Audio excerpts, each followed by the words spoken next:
Well, it seems like every other video that I'm doing at the moment, I'm in this in this greenhouse.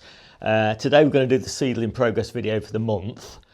I always do a lot of seedlings in January, and I just like getting things growing. I like watching them grow, and it does give me a bit of an early harvest. Not a hugely early harvest, but worthwhile, I think. Just have a lot of abundance in spring rather than a bit of a shortage. So I'm not going to dwell on the stuff that I sowed, previously. Basically, all these down here, cauliflowers, cabbages, calabrese and all that, these are all from last year, from September and early October.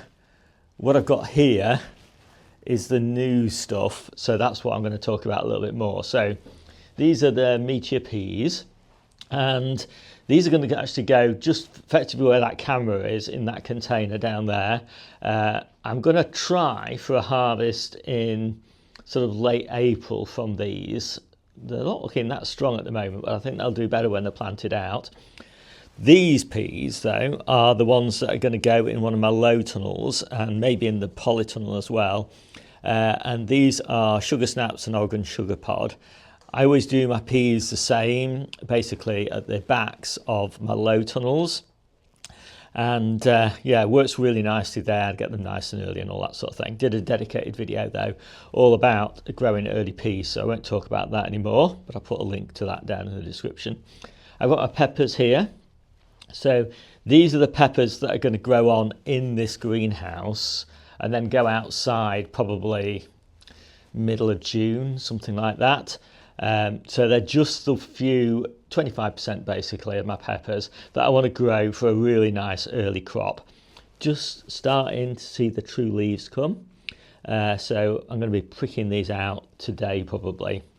And yeah, looking pretty good. Germination was stellar. Pretty much every single one germinated, apart from one packet there, which is the Corno Giallo long yellow Ringo, and ironically that was a brand new seed packet and I sent new replacements for that. So happy with those. So then down here we've got the leeks that we did in December and the Sturon North Holland Blood Red and Lilia onions that I did in December. So these are the kind of multi-purpose salad onions. So if I want them as salad onions, then I'll harvest them as salad onions in April and May.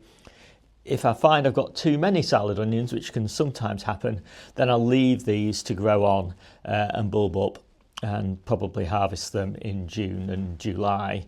And then obviously my main crop onions will be ready in August, so I'll sort of carry on picking those. So I've got a lot of onions in store, and so I'm hoping that I won't need bulbing onions until May, and the ones in store will last that long, but we'll just have to see how that goes because it can be a bit variable. So down here, let's just swing that camera around a bit. I've got the early beetroot, and I put these out in the polytunnel just along the edges of my beds. And I'm doing a few more varieties than I normally do. So in theory, I'm doing Pablo, Burpees Golden, Bull's Blood and Albina, just to give me a really nice mix of baby beetroot and beetroot leaves in spring and early summer. And then I'll do another batch which I'll put at the back of some of my low tunnels. But unfortunately, the Burpees Golden, not a single one of those has germinated. So it was a very old seed packet. It was basically at its expiry date. And so I've got some more here, which I'll be sowing to replace those today. And then here we've got the Reflex Kale, Scarlet Kale and Pentland Brig Kales. And those are on dwarf green as well, and those are the kales that we'll be eating in May and June. Then the main crop kales will be ready in July, so it's just an early crop just for those couple of months. And I always find it's quite useful to have that extra crop, because by then all of my kales outside that have overwintered, they'll all have gone to seed and have been removed and replanted. And then I've got just a few things that didn't germinate for me back in December, tatsoi and Riccia lettuce. So yeah, so I'm really pleased to see that my replacement seed packets for those germinated really well. So I'm very happy about that. And then my first batch of radish, which I still haven't figured out where I'm going to squeeze that radish in, unfortunately. But yeah, I always like to start a batch of radish nice and early. And it'll obviously have to go under cover somewhere, so it's going to have to be in this greenhouse or in one of my low tunnels or in the big polytunnel. And the way I've done this radish, because obviously I've got a big tray of it there and we don't get through it all in a week or so, is I've done varying amounts as I go. So here I've got 4 seeds per module, and then I've got 3 seeds per module, then I've got 2 seeds per module. So the ones with 2 seeds per module will come first, then the ones with 3 seeds, and then the one with 4. And then I've got a nice batch of lettuce here, and mainly because I don't have a lot of space to put lettuce out, but I have a lot of lettuce already out, and so if I've got any losses in those lettuce beds, I'll fill them all in with these. And then I've got a little bit of space to plant some lettuce out as well. And then from December, I've got my next succession of the Savoy cabbages, because I'm running an experiment to see how early I can get my Savoy cabbages.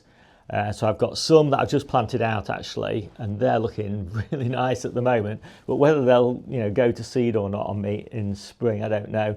So I've run 3 different successions, and I'm just going to give those a go. And obviously, if all fails, I'll still have a succession that I'll do in March, which I know will succeed. And then I've just got a few extra little kales and things like that, just to fill in any gaps and problems that I have.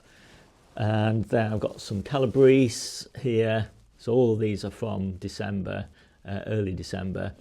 And then I've got some spring cabbages. Actually, some of these are not doing so well. I think I've only got like 3 or 4 of those. I don't need all 9 because I've got lots of lovely spring cabbages down here as well. These are just, again, reserves. So you notice a theme here. I always like to have reserves and multiple successions so that I've never got a bed empty, and if I get any failures, I've always got something I can pop in to replace it. So I think that's pretty much it for all of my seeds and how they're going at the moment. I've got a bit of parsley up there, a bit of wild rocket up there, some Brussels sprouts I'm growing for leaves there. Yeah, so if you want more details, then take a look down below and you'll find a link to my newsletter. Highly recommend the newsletter. It does go through all the topical, timely information that you need to grow year round, and it takes you through it week by week, what I'm doing, and month by month, sort of the broad recommendations that I'm making for other people. And I do try and structure that in such a way that you know where I'm recommending things. So things that will work in a greenhouse that's heated, things that will work in a polytunnel that's unheated, things that will work in low tunnels and cold frames and under fleece and just in the bare ground. So all these different growing environments, which I have all of those, which things are recommended at which times in which places. So if you're interested in that, take a look there. And also I've got my ebook, which is a bit of a tome. If you want to go through it sort of page by page, then of course you can, or you can just get the links to the relevant bits of the ebook as recommended in the newsletter, and there'll be links to all of that down below. So I think my name's Steve. This is the Seaside Kitchen Garden and Allotment channel, and I'll see you soon.